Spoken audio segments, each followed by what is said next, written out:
Whoa, that is good. It's a little low. Yeah, I mean, I feel like that's voice of God. Look at you all are everywhere. This is fun. So I want to thank you all for being here. We're going to start in a couple of seconds, maybe as I come down just a little bit, and we'll start with prayer because that's appropriate. The Lord be with you. Let us pray. We thank you, dear God, for the wonderful gift that you came in your first advent in Bethlehem, in which you surprised us with your grace and disarmed us with your love. And we ask that as we live into this season of Advent and look toward your second advent, when you will come in glory to judge the living and the dead, that your love would be alive in us, and that we would find you to be the God we have waited for, and the God who has waited for us. These things we ask in your name. Amen. So I'm really pleased to share with you all that the book for today is called God in the Manger, and this is Dietrich Bonhoeffer's writings. And what they've done is people have taken little bits and pieces of Dietrich Bonhoeffer's writings and they've arranged them. And I have to say this is a book that was waiting to be written. Many of you know the story of Dietrich Bonhoeffer, and I'll give you just a little bit of an overview. He's someone who came to faith kind of late-ish in life. He was raised with a kind of cultural Christianity, and then Bonhoeffer had a kind of revelation that his life would be that of a pastor. And so he took a first degree at a German university, a PhD, and then he was assigned to different churches, once in England and one in Barcelona. He was a committed pacifist, and his first dissertation that was published was called Sanctum Communio, which is about kind of putting the idea of the church as a sacred community into action. He was active in a kind of movement regarding Christian ecumenism, so he had relations all over the world that were other people working for ecumenical relations. He then was also, as many places did, he was a defender of pacifism. After World War I, there was a strong movement in the churches of the world to kind of come together and to kind of work for a world without war. And as the Third Reich rose and took power in Germany, he became increasingly strident in his criticisms of Adolf Hitler. And at one point, he had a radio that he was giving in 1936 in which he talked about the idolatry of leaders and how leaders cannot stand in for the state.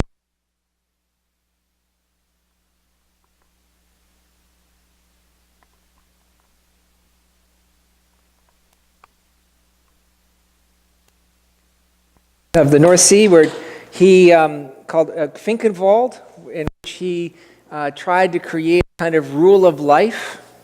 He had spent time in New York City at Union Theological Seminary, and the rule of life that he had at Finkenwald tried to draw from the Abyssinian Baptist Church, an African American church that he taught Sunday school for. So he had his community sing African American spirituals, and he had them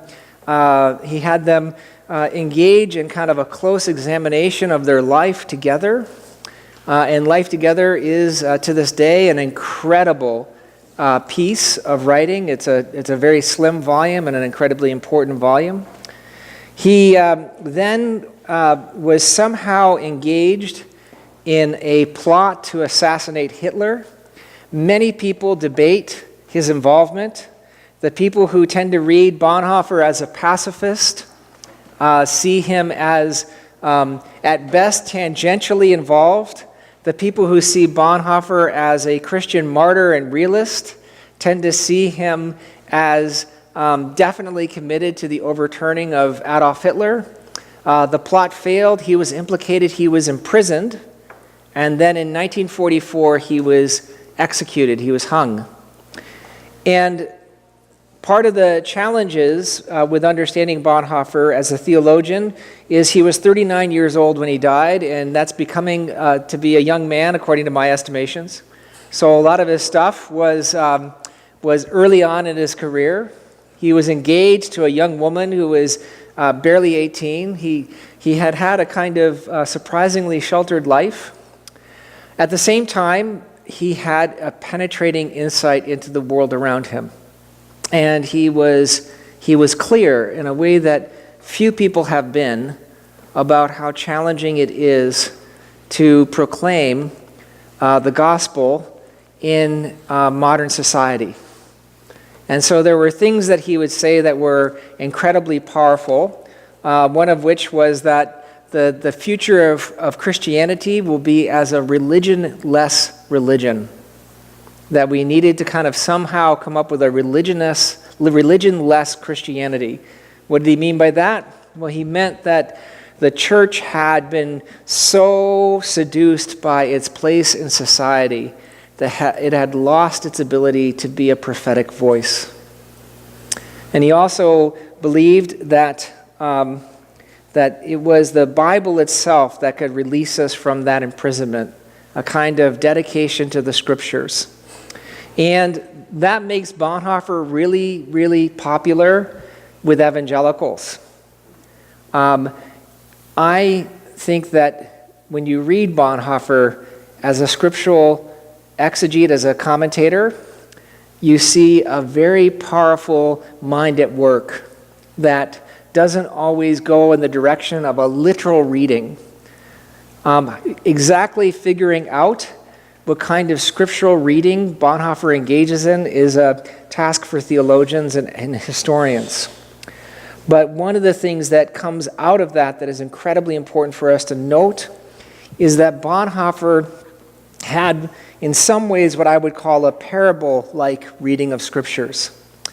So in an incredible book called Ethics, which was a commentary on the Gospel of Matthew, he said that to follow Jesus means to follow him to his death. And that the Beatitudes, where Jesus says, blessed are the poor, or blessed are the meek, or blessed are the peacemakers, that this was actually a command that was not meant to be somewhere off in the distance when we get ourselves sorted, but it was actually a call to discipleship in the here and now. Now, all of this is meant to kind of give you a very quick sketch, which I didn't review with my notes, so I might have missed a date here or there, but it's meant to give you a quick sketch about why Bonhoeffer on Advent is so important and why this book is overdue. It's overdue because when I was reading his letters and papers from prison, which he had to smuggle out, and they're kind of inchoate, and it's a little bit like reading anybody's letters. You know, I find them just difficult to negotiate. I've never had really the patience to read the letters a person writes because it's always on different topics, and they're highly contextual and whatever. But when you read the letters and papers in prison, there's a line there that struck me in which he said that being in prison was like experiencing Advent for a long time. The doors are locked from the outside, and you have to wait. Someone else has to let you out. And that, when I read that a few years ago, I began to think, in what sense could Bonhoeffer's whole theology be seen as a kind of Advental theology? A kind of willingness to wait and a willingness to bear witness while he waited for God to do greater things. And so this book is important because I think that Bonhoeffer helps carve out what waiting looks like to us. And in my sermon today, I'm going to talk a lot about the market, the way that our capitalist system creates a kind of framework for waiting that is not the same as the waiting that we find in the scriptures. I'm not going to say it quite so clearly because I'll say it clearly, but not so explicitly, because I don't want to start a fight about whether we should have tinsel at CVS. I don't want to get into a fight over, the fact that Starbucks has Christmas blends starting at the end of September. That's not what I'm trying to talk about. But for Bonhoeffer, Advent means not just that kind of whole framework of thinking about waiting that has been secularized and commodified by a market economy, but he also wants to address the extent to which waiting is something that we have lost in our lifetime, in our world. And that's because, for the most part, the people who Bonhoeffer is addressing are the people who have enormous amounts of power. They are privileged. They are the people who can get what they want, when they want it, and how they want it immediately. And one of the hallmarks of being a privileged person in the 21st century and the 20th century is that you have something which the philosopher Charles Taylor calls, you have the capacity for immediate access. If you want to change something, you can write that congressman, and if you happen to be of the same party as the congressman is, you'll often get a response on stationery. I've noticed that. Years ago, when I was still affiliated with a party, I wrote someone, and all my friends who tended to be affiliated with a different party, I wrote my congressman, and they got no response. I got a beautiful note on stationery. Why? Because I happened to be a member of the same party. That's part of just a small image of what it means to have immediate access. And yet, at the same time, I don't know why I find this funny. At the same time, when you talk to people who have privilege, the first thing that they will say is that they're powerless to change things. They will feel entirely enmeshed in this larger system and network of power that they have bought into and that they cannot control. They can only survive in it. So Bonhoeffer wants us to think about Advent differently. He wants us to think about it as a kind of art form in which we learn to become powerless, in which we name the poverty we experience, not our privileges. Because the problem with being a privileged person is you actually are blind to your own poverty often. You tend to miss how lonely you are, or how isolated you are, or how painfully set apart you are from everybody else's needs. And part of what waiting is for Advent, for Bonhoeffer, is that you have to experience a kind of transformation that comes through God.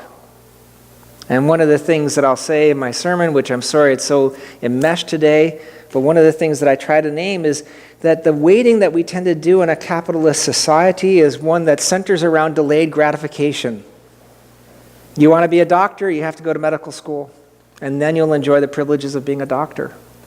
You want that bicycle, you got to work for it. You got to mow some lawns and earn your keep, and then you can have the bicycle. And all of this is how we have organized our society. And my interest is not to disturb that fragile economy, because I think it will take care of itself. But the problem I see with that kind of waiting as delayed gratification is that it actually doesn't assume that you and I can be changed, that our desires will change, that our loves will be shaped by relationship with others and with God. So Bonhoeffer wants us to kind of name a poverty that we have and to make Advent a time of introspection and transformation. Now, I've done a lot of talking about this book rather than talking about the first chapter, because the way this book is structured is it's structured as a daily devotional. So my hope is that at the end of this class, you're going to rush over and get a copy, and you're going to start reading it today. Take a few moments to talk about it today. And because it's a daily devotional, that we'll begin to kind of move into deeper and deeper as we go through Advent. My hope is that you will take it and read it, and we will do a recap next week and then move into the next chapter, which is going to be dedicated, I think, to mystery. But I want to actually bring before you today a kind of prayer that I find really powerful by a Jewish writer, Leonard Cohen. And the reason I bring it in is there's a moment in Advent that's really key for us to see, which is that prayer, that in Advent, in that waiting that we do, we have to come to terms with the person we are. Waiting requires repentance. Waiting requires a kind of inner journey and a kind of confession of sin and a recognition that we need to be remade. And so I'm going to walk through this. I'm going to read through it once, and then I'm going to walk through it line by line to talk about this. Now, as a Jewish theologian, or I'm sorry, he is a kind of theologian, as a Jewish writer who actually was a practicing Buddhist, a complicated man, all of this is going to pivot around idolatry, the ability and the kind of propensity in each of us to make God into an idol. And so I'm going to walk through the different kinds of idolatries as well once I get through it. So this is what Cohen writes. I turned you to stone. You stepped outside the stone. I turned you to desire. You saw me touch myself. I turned you into a tradition. The tradition devoured its children. I turned you to loneliness, and it corrupted into a vehicle of power. I turned you into silence, which became, that's a misprint, a roar of accusation. If it be your will, accept the longing truth beneath this wild activity. Open me, O heart of truth, hollow out the stone. Let your bride fulfill this loneliness. I have no other hope, no other moves. This is my offering of incense. This is what I wish to burn, my darkness with no blemish, my ignorance, no flaw. Bind me to your will, bind me with these threads of sorrow, and gather me out of the afternoon where I have torn my soul on 20 monstrous altars, offering all things but myself. It's a powerful prayer. It's a kind of psalm. And in the first part of it, you have a kind of tracing of idolatry as it's conventionally understood. That moment where it says, I turned you to stone. This is a classic move. To build an idol is to build a representation of God. And yet what Cohen says is you stepped outside the stone. You are not going to be contained by the stone. And that's a primary move that God does. And then he says, I turned you to desire, and desire is a constant way in which people often try to find their way up to God. And Cohen writes, you saw me touch myself, which for adults means a lot of things, but it also means the propensity to make all of our desires function on the basis of what we desire as a person, which is we desire ourselves. Our desires are a form of self-love, is what many have written. You saw me, I turned you into a tradition, and that propensity to create God into a tradition as something to be handed down without any change has a tendency to devour its children. I turned you into loneliness, and it corrupted into a vehicle of power. I turned you into silence, which became a roar of accusation.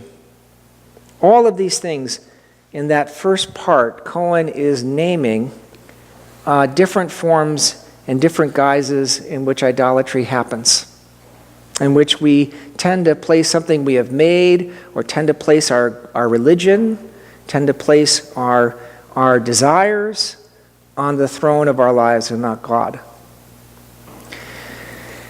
And then, what is powerful in this, and I find this a poem to be an incredible inspiration to me, is that it isn't so much that God gets trapped in those things, it's that God cannot be trapped by those things. That we have a tendency in which we constantly are involved in trying to find a God through these things, and yet God cannot be found. So then the poem continues, if it be your will, accept the longing truth beneath this wild activity. If it be your will, a pivot point happens in that poem. And it suddenly becomes a poem not so much about the person who is waiting, the longing truth beneath this activity, but this comes into the recognition that it is God who is waiting for the soul. So there's a kind of community of waiting that's being built in the poem. Open me, O heart of truth. Hollow out the stone. Let your bride fulfill this loneliness. I have no other hopes, no other moves. This is my offering of incense. This is what I wish to burn, my darkness with no blemish, my ignorance, no flaw. Bind me to your will, bind me with these threads of sorrow, and gather me out of the afternoon where I have torn my soul on 20 monstrous altars, offering all things but myself. Advent is a time in which we name all the things that separate us from God. Because waiting for Bonhoeffer is a moment in which we recognize our inner poverty and our inner powerlessness, and we let God become God in our lives, and we experience profound transformation when we realize that the God who loves us is the God who is also waiting for us, waiting for that deeper intimacy. And it's on the basis of that intimacy that God finds us again, as if for the first time. There's a final thing I want to say about waiting and about Advent. And that is that the reason why Advent is so important for Christians is that we are actually saying something incredibly powerful. We're saying that the world that is around us, the world that is the bread and butter of our lives, that this is not going to be changed by the power that we have within it. The passing of George Herbert Walker Bush has raised for me this kind of moment in which I was remembering all the Bushes. And one of the things that George W. Bush said after 9/11 is he said, this country has an addiction to oil. And then he said, and technology will save us. And I'll never forget, that really hit me right to the core. Now, I don't want to debate the politics of that statement. I don't want to get sucked into arguments about foreign policy or even oil dependency. But I found the whole spiritual move there incredibly enlightening, because to name something as an addiction and to say that technology can save us looked a lot like, to me, when I would talk to somebody or that I would experience in my own life addiction and have someone say to me, so you better learn how to moderately drink, when actually you need rehab. All of this is to say that Advent makes the claim that the world we live in cannot be saved on its own devices. There's not a telos at the end of things, an end that all things are working toward. Rather, there is an eventum, a coming again of God, and judgment and forgiveness and reconciliation. And that's why we wait. So that's what I have. I'm happy to answer any questions or to hear any comments. And we have a travel mic somewhere.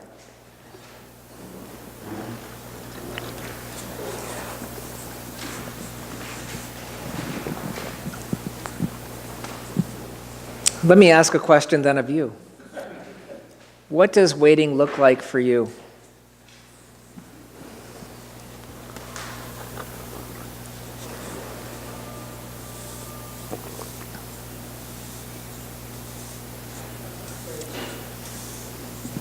Go ahead, Linda. You're so good at this. This is good. Get us going. We're all stuck. Got to break the ice for us. I was going to say desperation. Yes. In many cases, I think. Because you get so frustrated, so, disturbed, so to speak, because you want some end, some desire. And sitting there waiting isn't part of the problem, isn't part of the picture of how you want to accomplish this. Although I do think working towards something is obviously an accomplishment. It's a step-by-step process, which is good, which is a good thing, I think. Interesting. What do others think?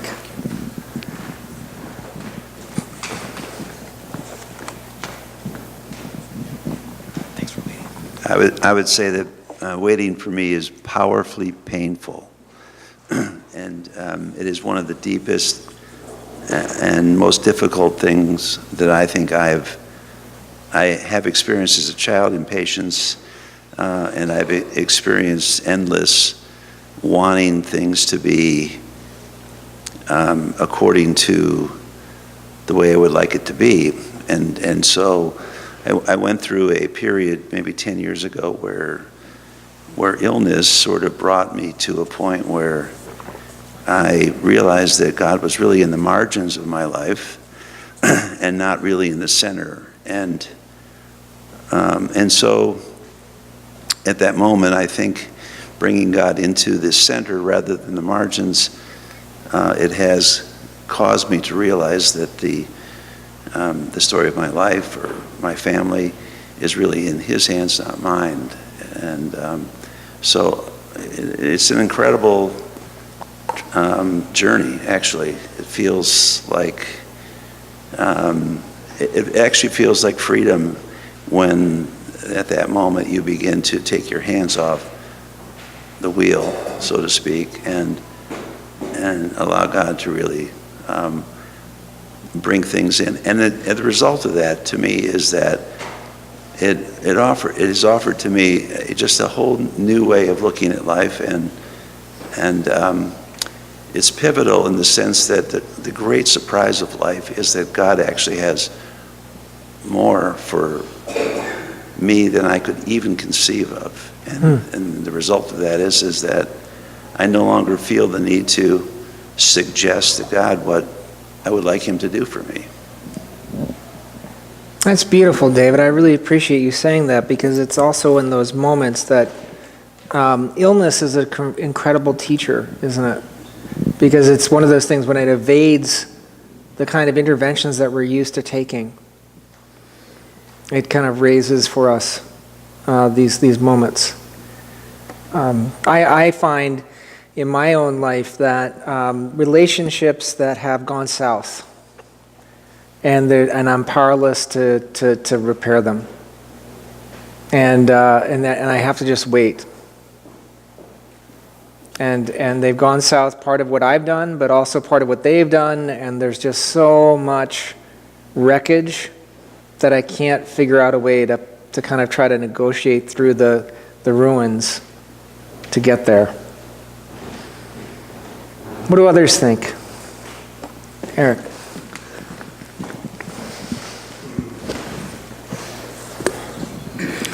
As usual, I'm somewhere back in the last chapter.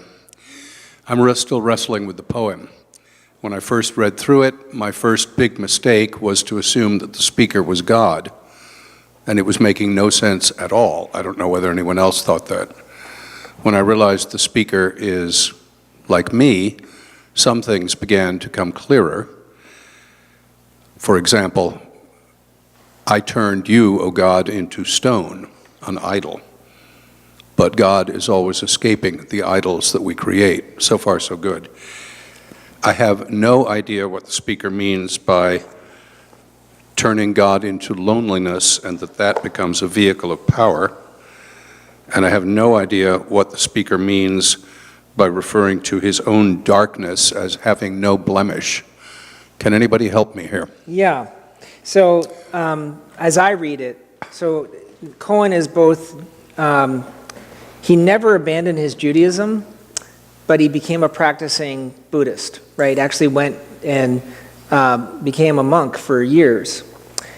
And that whole idea of loneliness, I feel, is referencing detachment as a spiritual practice. So particularly in Buddhism, but you also have versions of it in Christianity and other places, other religions, to really achieve mastery over yourself, you have to engage in a kind of detachment of all the things that pull you. And the problem with that, so that's why it's linked to desire, he moves to detachment. And so the desire is the kind of ladder of the chain of being that we can all ascend. So we desire someone beautiful, but we see, as Plato once said, don't look upon the beauty of the person, look upon the way that that person's own beauty participates in a larger beauty and go after that larger beauty, which is seems to be a reasonable coping mechanism, but also a way to maybe, go towards God. And Cohen says that's not going to bring you what you need to get, because it's all determined by what you find beautiful. The second thing with loneliness, that detachment is still predicated upon your desires, your the things that pull you, and oftentimes that detachment can be a kind of power play with others.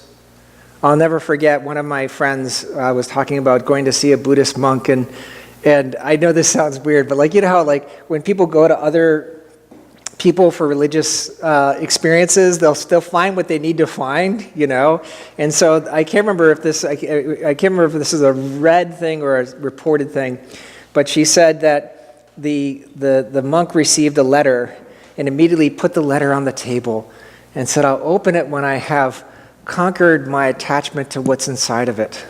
And she thought that was just so cool. And it was such a powerful thing, because the minute she got a letter, she would want to open up the letter. Like, what's someone trying to say to me, right? And sadly enough, I actually can identify with that impatience, because every time I get letters from my university, I assume that they're personal, but in fact they just want a donation. So there is a kind of power play that goes on in detachment. And the same thing, I think, with silence. So every spiritual practice that Cohen is engaging in as a monk, and every kind of belief he has as a Jew, he's realizing that none of them actually can get him to God. The only way for God to come into his life is if God comes to him. Go ahead, sorry. That's my read. When I first read it, and I it's a poem, it's a blessing, so maybe it's an open to interpretation, depending on the reader. It occurred to me that, and maybe this is saying more about how I go to God, going to God and insisting that God can have my darkness without any blemish, or my ignorance with no flaw, means that I'm actually thinking that I need to do something to purify myself, to make myself better in order to appear before God. And that's part of my idolatry, right? To say that I actually can do something to make myself appear more beautiful to God, or more pious to God, or more faithful to God. And in that way, I don't offer myself on that altar.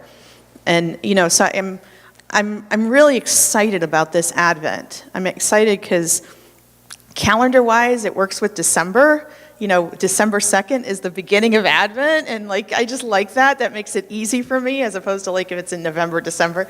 So I'm thinking about the idea that you brought up, Father Bill, of waiting in Advent, and what is it that I want to wait for, or what is it that I'm called to wait for during this season.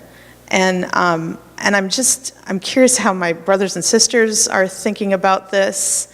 Does it have something to do with how we present ourselves to God?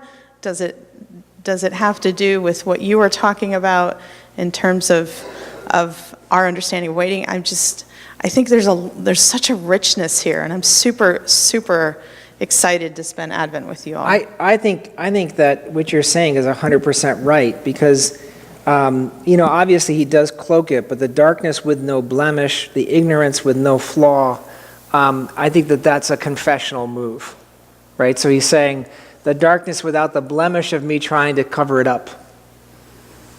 The ignorance that is not trying to somehow lift itself with knowledge, that just admits I don't know. And one of the things this is going to move a little sideways, but you get used to that with me. There was this move that I was going to see a spiritual director years ago, a monk, and and he had a strategy for spiritual direction. Is the first time anybody asked a question in spiritual direction, anytime they would ask anything, the first thing you would answer, no matter what it was, no matter if it was like, where is the bathroom? He would say, I don't know. And it's because the whole point of the relationship was for the person to name things, and if he started falling into that trap of actually giving an answer, that would actually then place the person in a weird position as a kind of educational consumer. So that naming of ignorance and that naming of darkness just as it is, without any kind of framing, is really powerful. So to redirect, your question then was like, what does waiting look like for us? I leave it to you. I don't know. Just kidding.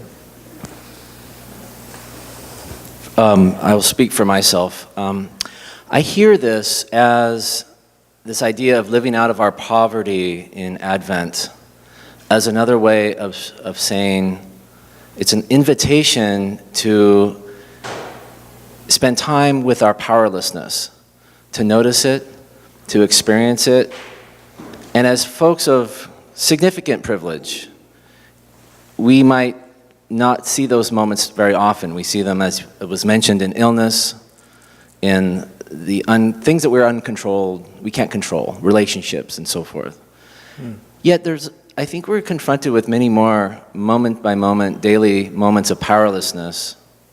And I think for me, Advent is a moment to enter into that, to slow down, to notice that. And instead of trying to fix it, or instead of trying to judge the other person or the other events that I'm powerless over, and to condemn them, or to strategize around them, to instead spend time in my powerlessness, because I think it's only in our powerlessness that we experience God.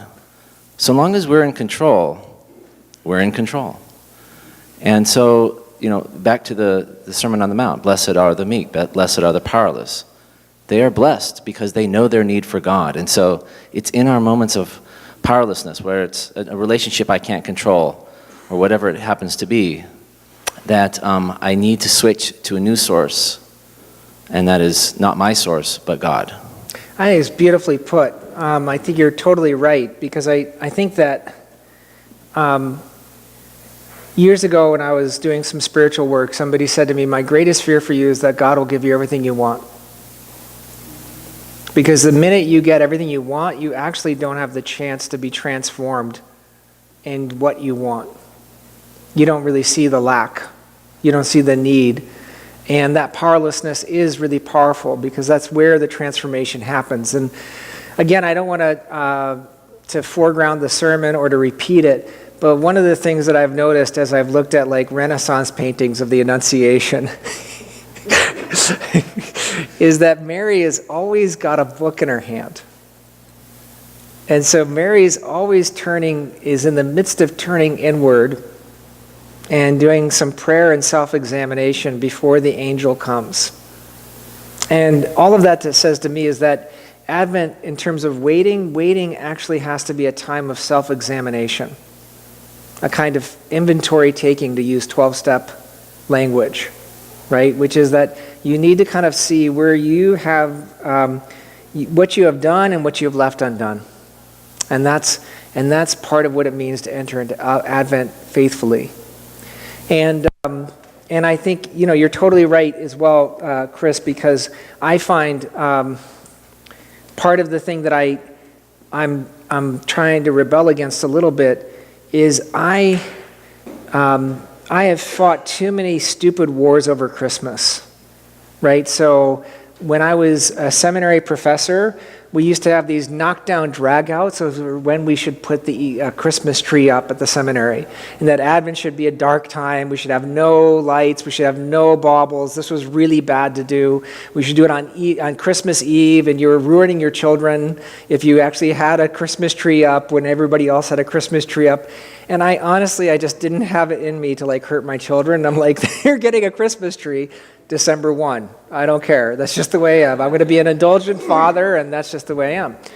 And then also the fights that we have when we tend to name stuff outside of ourselves in order to shift to kind of put displace our discomfort onto these things. And so we complain about the culture of commodification, or whether there's a crash in the town square or not. We fight about these externals.